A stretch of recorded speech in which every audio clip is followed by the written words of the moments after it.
It's an 87th Precinct podcast bonus episode. This is the bonus episode for book 39 from 1987, which is Poison, a story of some terrifying flashbacks and teeth. I think that sums it up nicely. It's the bonus episode, so we've got our main job to do, which is to look at the book covers of our own editions and the original editions. But before we get to that, I wanted to take this opportunity to mention something. There's a phrase, "Here's to golden days and purple nights," that crops up in quite a few McBain books, but especially this one, as the main character of Marilyn Hollis says it quite a lot, and claims it's some sort of toast that comes from the old country, as in the UK. Now, outside of these books, have either of you two ever heard of that phrase? I don't believe so, no. I don't know. I get the feeling that I perhaps have, but like in a film or something. I've certainly never heard anybody ever say it, you know. Yeah. I think if anybody said it, like down the pub or something, you'd be like, what does that mean? Absolutely. But yeah, it's claimed that it's actually an old Liverpool phrase. It's claimed in the books that it comes from Liverpool. And we all live in Liverpool. And yes, we're not natives, but we've been here a long time. We've been in enough pubs with enough old men to come across plenty of weird phrases. But I've never heard anyone say, "Here's to golden days and purple nights." But yeah, when Evan Hunter was interviewed on the publicity tour for Money, Money, Money, he said that it was a toast he'd picked up in Liverpool. So he'd been to Liverpool at some point and someone's done this toast. I'd love to know where Evan Hunter was in Liverpool. Oh, yeah. The thought of him popping down the Willow Bank for a pint. So did he find any sources then for this? Or? Well, I found a few references first. So I had a look through my various archives or databases where I can go back in different things. I found a reference to a thing called Brilliant Days and Purple Nights in a review of a film from 1922. Wow. Which was a description of a film set in India. I found a reference in the Manchester Courier from 1913 to Laborious Days and Purple Nights, which is obviously a play on the phrase. There's a documentary series about the LA Lakers, which was called Golden Days, Purple Nights, but with nights spelt with a K. I see. So clearly this phrase does exist somewhere. And then I put out a call on Twitter, and a chap called Simon Coward got in touch and pointed me to a couple of even earlier references. And I think the Liverpool thing could well be true. Liverpool's got a huge Irish heritage, and these two references are from Ireland. So there was a story by an author called Alice Mullen called Sheila. That was the name of the story. And in chapter 6 of it, published in Irish Society on the 16th of July, 1872. Oof, yeah. This is going back a bit, isn't it? Yeah. As time went on, I'm not doing an accent, by the way. As time went on, it became absolutely... No. As time went on, it became absolutely bearable as the summer grew in glory and splendour with its golden days and purple nights, its wealth of flowers and waste of sweet scents as the summer waned. So anyway, it's in there as a description of summer being golden days and purple nights. And there was another reference in a thing called The Midnight Tryst by an author called Hugh A. McCartan, which was published in the Weekly Freeman on the 27th of January 1923. So this is about living in Drumcullen. It says, "Lucky, yes, aren't you, to be living in so beautiful a place? Mountains, rivers, hills, lakes, peace, beauty, quietness, golden days, long purple nights. Why, you've everything here." Yeah. So it looks to me like it's an old Irish expression that's presumably come over to Liverpool and has by now died out, I think. Yeah, possibly, yeah. Pretty much, until we revive it. So that's the toast you've got to offer if you're ever toasting Ed McBain or Ed McBain related things. You have to say, "Here's to golden days and purple nights." Good to know. Yes. So thanks very much to Simon Coward on Twitter for pointing me towards those sources. That was helpful. I think that more or less confirms it, as much as we're ever going to confirm it, until we find some really old Scouser who can say. Yeah. Right. 200-year-old Scouser. I'm sure there's one somewhere in a corner of the Wellington or something, pickled in a corner. Anyway, let's get to the book covers. I have sent you on your devices I've left my device plugged in across the room. I will go and grab it now. I'm a dog. Oh, dear me. Dear me. Right, have you got it? God, there's some bad ones here, aren't there? Yeah, when I tell you that my hardback edition of this, I actually took the dust jacket off so that I could read it and work without being embarrassed. You won't be surprised. With you saying that, Morgan, I'm going to guess that the hardback that you had was the American edition, the Yeah. US hardback. So would you like to tell us what's on the wraparound of the US hardback edition? I mean, it's got some lovely lettering in red and white, but the main image is just a blonde lady, presumably representing Marilyn Hollis, I should say, in a gown with bare shoulders, reclining seductively. Well, not reclining, but leaning seductively on what looks like some kind of leather or satin, possibly black satin kind of couch. Couch or banquette? And yeah, it looks like some kind of tacky romance novel or something. It doesn't really look like it's going to be a mystery novel. I didn't really want to be sitting in the break room at work with that, to be honest. Yeah, it looks really naff, that, doesn't it? It's very naff. It's a dreadful, dreadful cover for a book. I mean, and even the model, I mean, you say seductively, she does look a bit bored, to be honest. Bored, yeah. I assume seductive is the intention, but yeah, she just looks like she's on the cusp of dozing off. It's all that pot she's smoking in the story, you see. She'll be sleepy. Yeah. So we move on to the US paperback edition. Steve, how do you want to describe that, the next one down? Yes, that's where she's got black, white, and red. So just a black background with poison in red, and then a kind of a grey, pencil-coloured almost rose with a skull and crossbones, and then some blood dripping out the bottom of this rose. Yeah. So that seems largely without any context whatsoever. What's that all about? Well, I mean, the skull and crossbones is the universal symbol for poison, well, I know isn't that, it? But yeah, it's looks a bit hastily photoshopped together. That looks naff as well. Two naff ones. There's plenty going on in this book that you could get some decent covers, definitely. I would say. Yeah. I mean, it's better than the first one we just talked about. It is. Only just, though. I'll describe the next one because this is the one I've got, which is the UK hardback edition. I've got that as well. Ah, right, okay. Again, a black background, Ed McBain in stark white blocky letters at the top, and the word poison as if it's been painted by the hand of a dead artist, because the main image on this cover is a paint palette, a spilt glass of scotch, and some brushes. So that at least references something specific in the book. It perhaps makes you think there's going to be more about art in it than there is, but, you know, it's all right, I suppose. It's in there, isn't it? It actually does relate to the book, which is good. And I'd like Steve-O to describe the UK paperback edition, which I believe is the very definition of not trying. Yeah, it's just what is clearly a poison bottle knocked over with some poison coming out onto the words poison. Yeah, it is. It's a gold band McBain, and it's got the words "A deadly case for the 87th precinct" underneath, and then just a bit of a bottle with some poison in. And I think it's the last ever gold band McBain out of those ones. I don't think I've ever seen that in the gold band anywhere.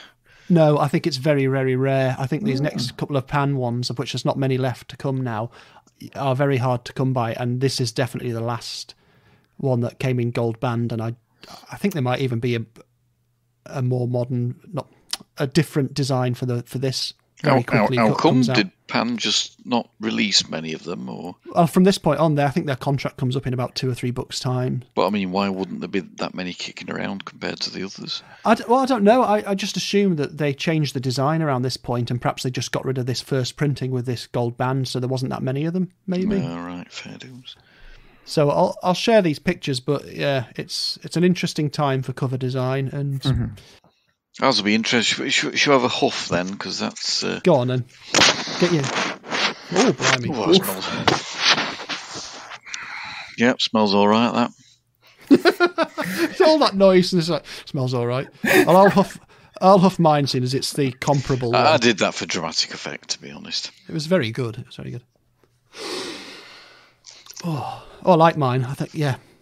Again, I think it's satisfactory. Satisfactory for me. That's how I like my books to smell. Although I do notice there is a bit of like colouring at the edges of the pages, so I might. Who knows what I'm breathing in? Yeah. And Morgan, do you want to? Okay, let's see how this well-travelled Arbor House copy smells. Let's give it a go. Yeah, it's just sort of. It's not unpleasant, but there's a slight just edge of acrid mustiness creeping in there. Acrid mustiness, lovely. Oh, very good. Very good. Okay, then. Well, let's move on to some I say contextual stuff. Our usual delve into the world of media of the period. Now, I've got 1986 on the brain here, even though the book comes out in 1987. As I said in the main podcast, we've got a lot of 1986 to get through. But one really good thing about 1986 is it's the first year of inductees into the Rock and Roll Hall of Fame. All right, okay. So I want you two guys to guess. I've got basically 3, 6, 9, 10 inductees into the Rock and Roll Hall of Fame. Right. First people in 1986. Who are they? I don't know why, but I'm going to say Buddy Holly. Buddy Holly is one of them. 1 for 1. Go on, Morgan. The Beatles, would that be too obvious to put in the first one? It would be, yes. You've bombed out on that one. There we go. Elvis Presley. Elvis Presley, yes. Oh, 2-0 here, Morgan. Yeah, I'm not doing well here. Chuck Berry? Chuck Berry, yes. Okay. We're back. So, who else might have been really early? The Beach Boys? No, probably not. No, that's your guess gone, Morgan. Little Richard? Little Richard, yes. Did he, like... God knows. Something like Frank Sinatra? Did he do crooners like him? I don't think so. Is this a Rock and Roll Hall of Fame? It is, specifically. What about like Bill Haley, somebody like that?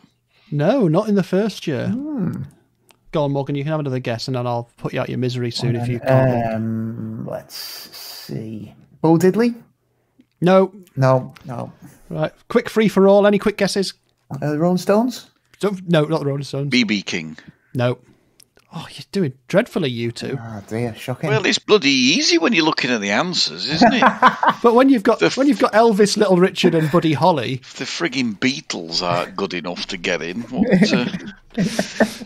right? Well, look, you've got Chuck Berry, you've got Buddy Holly, you've got Little Richard, you've got Elvis Presley. You got those ones. That's fine. They're safe. Okay. You've also got Jerry Lee Lewis. Oh yes, I should have gone for him instead of Bill Haley, shouldn't I? Yeah, although I think Bill Haley was a good call. I mean, perfectly legit suggestion, I think, yeah.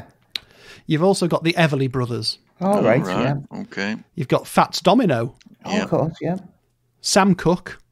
Mm-hmm. Ray Charles. Yeah. And James Brown. Fair dues. Right. But almost more interesting than that is who actually inducted them, because you have someone who comes up and inducts you into it, which is interesting depending on whether you're living or dead. I don't know if that makes a difference. So I'll run these down. It's just quite interesting. So Chuck Berry's inducted by Keith Richards. Yeah. James Brown's inducted by Steve Winwood. Okay, yeah. Ray Charles is inducted by Quincy Jones. Fair enough. Sam Cooke is inducted by Herb Alpert. Can you think of a link between the two of them? I don't know. Did Sam Cooke work with Herb Alpert of the Tijuana Brass? Was Herb Alpert A&M Records? Is there some link there, possibly? Oh, it may well be, I think he's probably more in a kind of like record label context rather than a musician context. There's more likely to be a connection, but I don't know. It sounds plausible. Fats Domino is inducted by Billy Joel. Oh, yeah. The Everly Brothers are inducted by Neil Young. Really? Oh, right, fantastic. Yeah. Buddy Holly gets in via John Fogerty. Great stuff. Two brilliant rock and roll voices there, but very different, Buddy Holly and John Fogerty. Jerry Lee Lewis is inducted by Hank Williams Jr. Fair enough, yeah, I can see that. Two Hellraisers. Little Richard comes in from Roberta Flack. Wow. And Elvis Presley is inducted by Julian and Sean Lennon.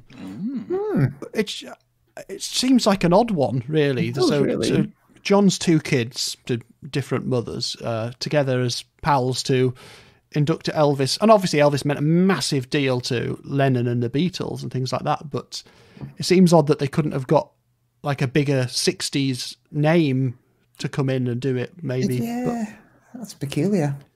Maybe it's just because it was the first one and they didn't know what sort of thing it was going to be, got who they could get. And I guess so, yeah. Well, I don't know. The rest are all fairly big names, aren't they, at the time? Yeah. Certainly Billy Joel in 1986 and things. I think they would have thought the Lennon connection there was very poignant, I suspect. Yeah, quite possibly. But anyway, there you go. That's the first lot into the Rock and Roll Hall of Fame in 1986. Cool. Excellent. We're not doing the second lot next time, are we? No. It's just because it was a unique moment in music, and I've used that to replace the chart from when the book came out, which is funnily enough, just very very briefly, when Poison came out, number one in America was "Stand By Me" by Ben E. King, followed by "When a Man Loves a Woman." It's like, that's 1987. Contemporary hits. Yeah, basically. Adverts, I guess. But anyway, that's our music bit. But I really wanted to get onto television and film, you see, because I've got some great UK debuts on TV. Sorry, I was just going to mad. Sounds like a crazed laugh there. It's because the first one is Whizbit. Oh, brilliant. Please describe Whizbit for everyone, Steve-o. Whizbit was, well... He was I could say an expletive there, but he was a cone who followed Paul Daniels, who was a TV magician around. Not really sure there's much more to him than that, really. They were mates. They were mates with a purple bog that was outside this castle where they lived. So. I don't know. Paul Daniels was I don't know whether he was straight-laced. I don't know. He's got a bit of reputation for being a bit of a grump, maybe, but he couldn't have been if he did stuff like this. He must have been just crackers, mustn't he? Well, people listening to you do that description, you would probably want to get you sectioned because it sounds like you've gone completely bonkers. But the point is, yeah, Whizbit was a giant yellow cone. Was he supposed to be a magic hat? That was what I always thought. I don't know. He had arms and legs and he had a moon on him. And I'm just looking at him now. He had a very weird expression on his face as well. But he lived in a magical place, and it's the show. It was a kids' show all about magic, basically. Yes, and he was friends with Squidgy Bog, and there was all manner of other weird things, and it was bonkers. He had a little song as well. That went, ha ha, this away, ha ha, that away, ha ha, this away, my oh my. Whizbit had a little bit. He started too low for me there. And he had a magic word which was Ostagazuzalum. Was Julian Catley involved in his creation? That's a very in joke. Sorry, everyone. But yeah, Whizbit, very strange thing. I'd like to move on to everyone's favourite sexy antique dealer, Lovejoy. Oof. Oh, all right, okay, yeah. So that's a fairly mad programme as well. That's like fairly straight down the line, but then the main character breaks the third wall. What wall does he break? Yeah. Fourth wall. He breaks that wall a lot, doesn't he? And obviously the weird thing is that Lovejoy himself now is world-renowned as a tough guy actor.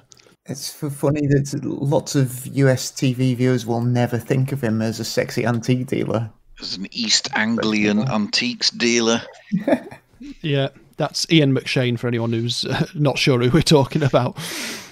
I often catch the end of it when I record. So I record something that's after it, and there's always like really good freeze frames as they go through the credits. It's a lot of fun, isn't it?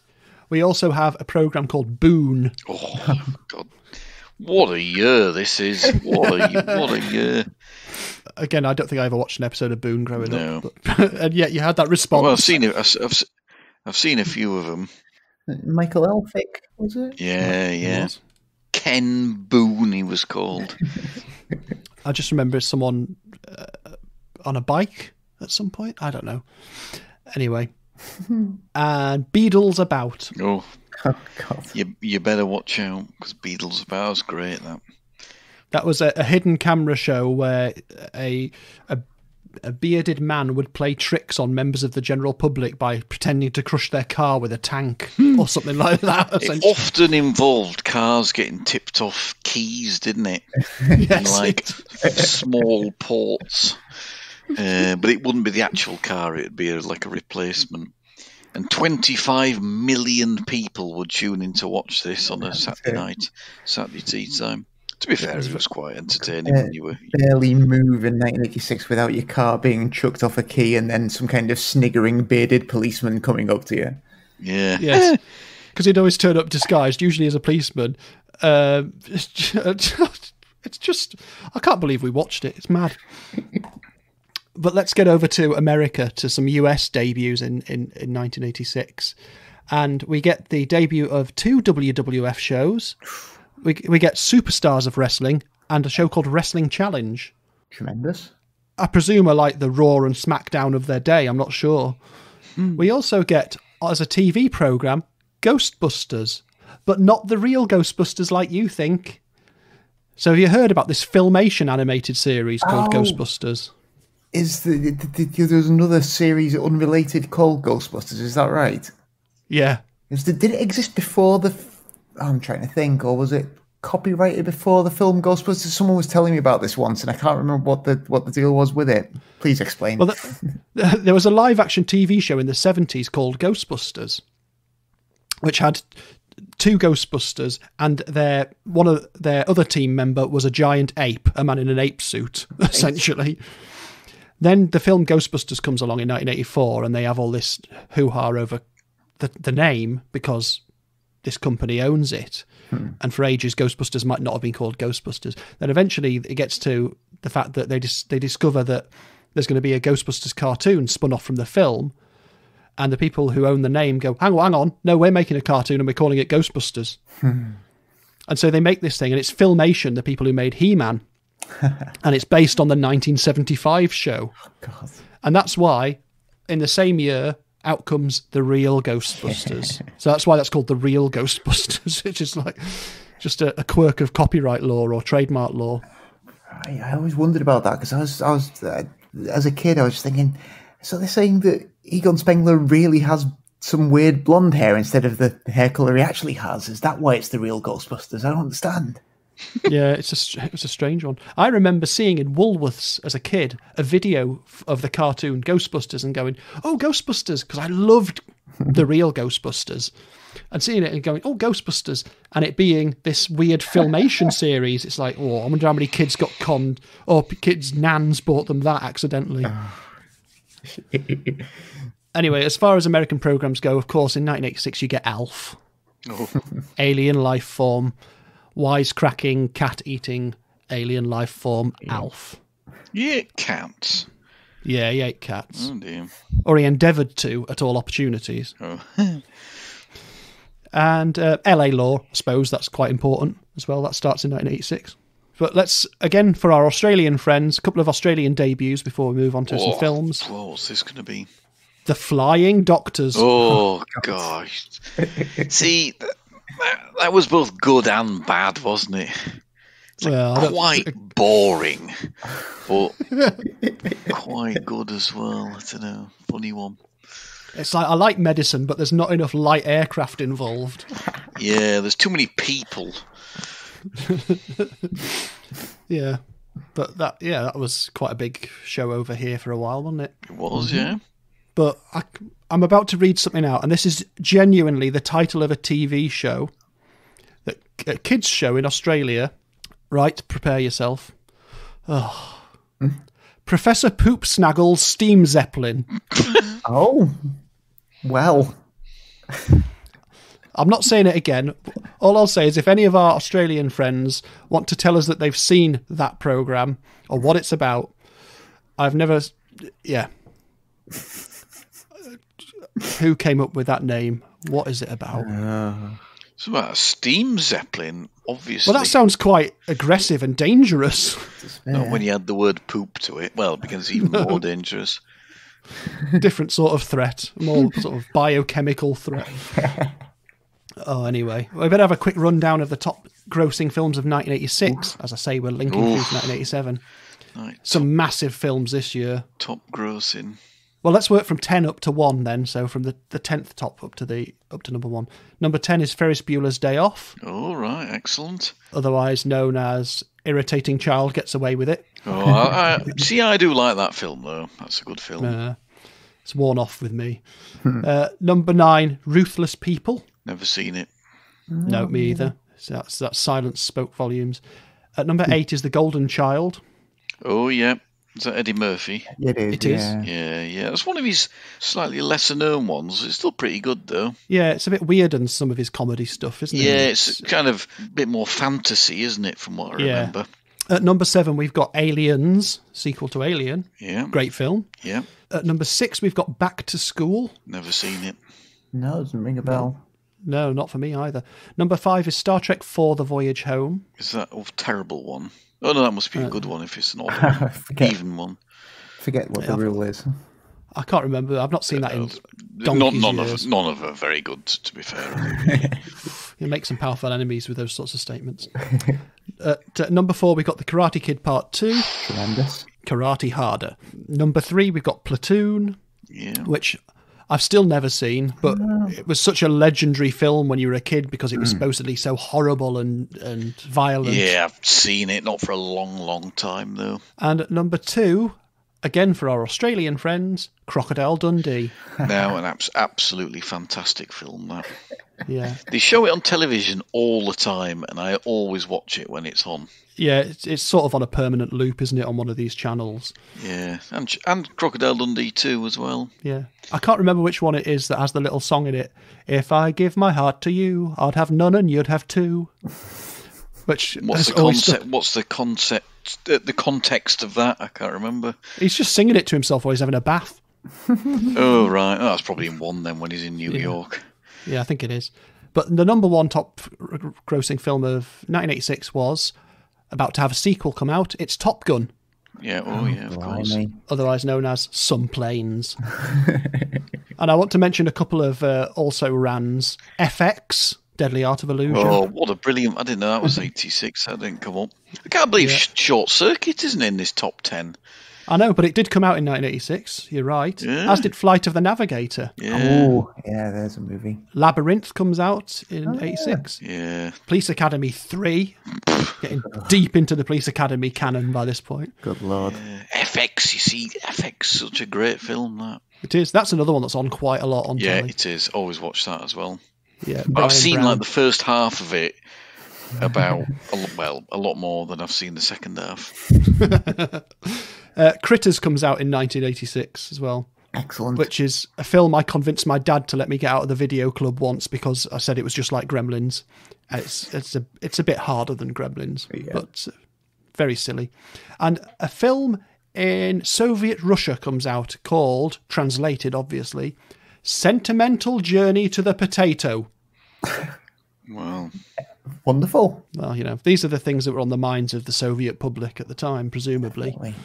Let's get round to our film and album picks for 1986. And I will go straight away to Mr. Morgan Brown for his offerings. Okie doke. Film-wise, there was a lot of interesting stuff, actually. But I think that the film I wanted to highlight was The Hitcher. Oh, yes. Which I used to have on VHS. Sadly, my tape bit the dust some years ago, but really, really always enjoyed that a great deal. It's kind of a bit of a knockoff of Jewel, the old Steven Spielberg film, but with the addition of Rutger Hauer at his absolute best. Oh, yes. There's quite a terrifying moment in it, isn't there? I think most of it's pretty terrifying. It's proper stomach churning from very early on for about 90 minutes. It's a bumpy ride. It's like really good. Duel mixed with serial killer, isn't it? Very much so, yeah. But Rutger Hauer's so intense in it. It's great.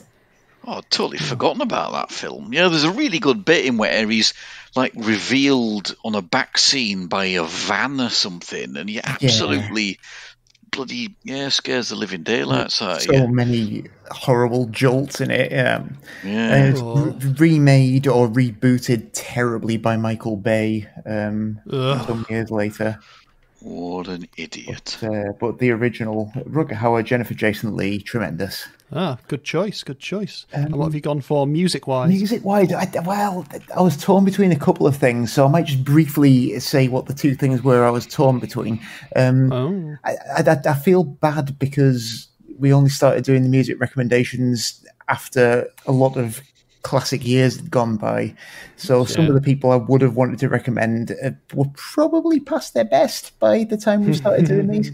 That I was considering recommending, definitely not their best album, but an enjoyable one, Expletive Delighted by Fairport Convention, which is the first sort of solid album by the Reunion lineup in the 80s. All instrumental, but really good. Oh, right, yes. I've not heard anything. A couple of guest spots as well with Richard Thompson and Jerry Donahue popping back as well. But what I decided really I should go for, with it being 1986, was, I think I've got the right year anyway, Scum by Napalm Death.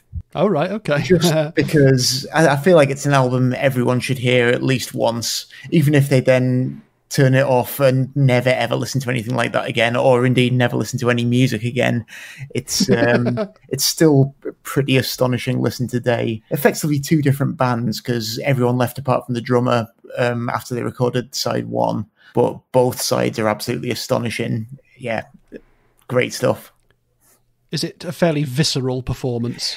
It really is. I think that there was a sticker on it when it originally came out describing it as the fastest LP ever made, which it possibly was at the time. It's just the most obnoxious bits of hardcore punk and kind of underground extreme heavy metal combined and recorded badly in a horrible 8-track studio in Birmingham by some obnoxious teenagers, and it's great. Yeah, well, there's a recommendation for everyone to dig into for some easy listening. Oh, Steve-O, what are your picks? Well, yeah, the music one was a bit challenging, really, because there's quite a lot of like fairly all right stuff by bands I like, but I must admit there was nothing jumping out at me thinking, oh, that's an absolute corker. I did notice, though, that Rain in Blood was released that year, as was Master of Puppets as well. I don't like going for these Metallica albums all the time because it's not as though they're an amazingly favourite band, but might cheat on the films, actually, because I'm going to jump to the films, and a film that I've seen for the first time very recently, which is 1986, which I thought was very good, Manhunter. Oh, yeah. Which is the Silence of the Lamb, kind of predecessor to that. But one of the best things about that film is the absolutely mad soundtrack of like bands you've never heard, but like really weird kind of very 80s music, which is absolutely great. So I keep just to listen to the music, actually. So I think I'll go for the soundtrack of Manhunter. Okay, you can have that, yeah. And then I think my film might be Short Circuit, because what such a great film that is. Yes, although I don't think Crocodile Dundee would be fair off, actually, for pure lifetime's worth of enjoyment. Yeah, I'm going to go Short Circuit. Who doesn't like a robot that comes alive? And sees a lady in a bath and says, "Oh, Stephanie changed colour." Yeah, and it's got Steve Guttenberg in, and it's got so many actors of that kind of era. And who plays Stephanie? That's what's her name, isn't it, from The Breakfast Club? It's Ali Sheedy, of course. It is. Exactly. Yeah, so it's just ticking so many 80s boxes, isn't it? Yeah, it is. Fantastic. Yeah, it's excellent. And it does have a man doing an impression of an Indian man all the way through, but I must admit I was in my late 30s before I twigged that he wasn't actually Indian. It never, ever, ever occurred to me. Yeah, the Fisher Stevens stuff, which is even more peculiar in the sequel film where he's more of a character in it.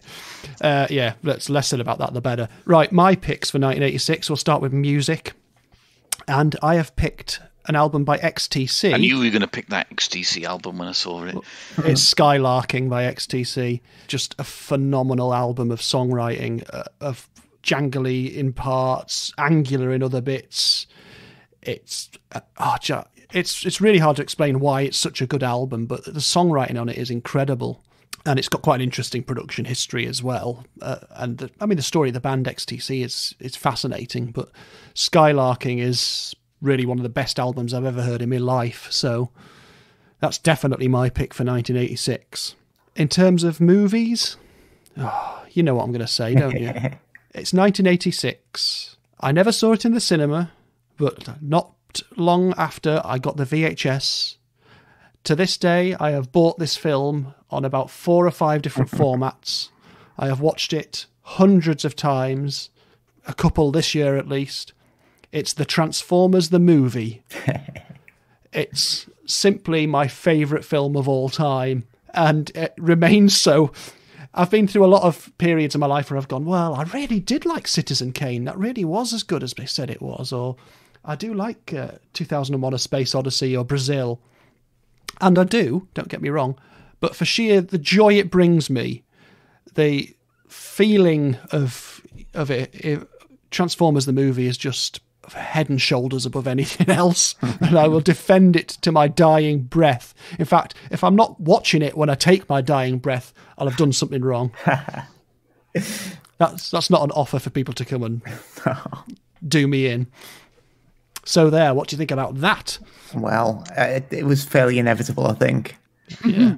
I was considering picking the GoBots movie as my film choice just to wind you up. Oh, but, no, Battle of the Rock Lords. Oh, it's dreadful. Quite, yeah. What were those things that turned into rocks that were like Transformers? The Rock Lords. They were a spin-off from GoBots. Yeah, my mate had loads of them. They were great. They were just rocks. They just turned into rocks. Well, yeah, but...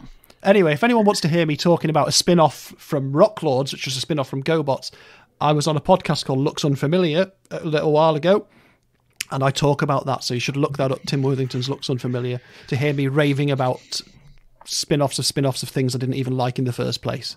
So there you go. Right, I reckon we've done 1986 now. We can actually just catch back up to 1987 next year properly when we do our main podcast about the next book in the series, book number 40, which is Tricks. And so, until we get round to that fun-packed event, I'm going to say au revoir. Steve-O? I'm going to say goodbye. And Morgan. I'm just going to stick with fairly well. Good one. Ta-ra!